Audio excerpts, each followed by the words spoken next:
So I'm Alex Dunn. I am President and CEO of CropLife America. Super excited to be here at the CPDA conference. And I just came off the podium speaking with some great colleagues on the Endangered Species Act. What I was able to talk about is where are we headed in the future. So I raised three primary issues.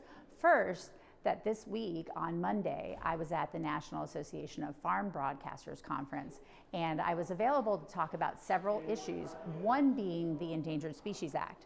I thought that most of the broadcasters would want to talk about some of the other issues, but an unofficial poll of the broadcasters would say that 85% of them still wanted to talk about the Endangered Species Act. So I think that really tells you that for growers out there through the farm fields of America, the Endangered Species Act is still top of mind.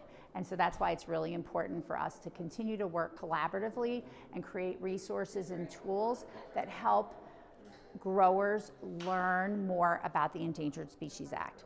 The second point that I think is really helpful to growers that CPDA and CropLife together with our colleagues at the ag retailers are able to share, and that I shared with the panel, is that we are developing some tools and resources just for growers to kind of simplify the Endangered Species Act requirements that might come into play for them down the road for growers.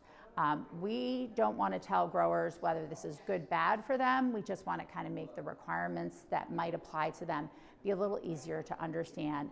And then the work that we put out is certainly amplified by fabulous people in ag extension who are really right there with those growers.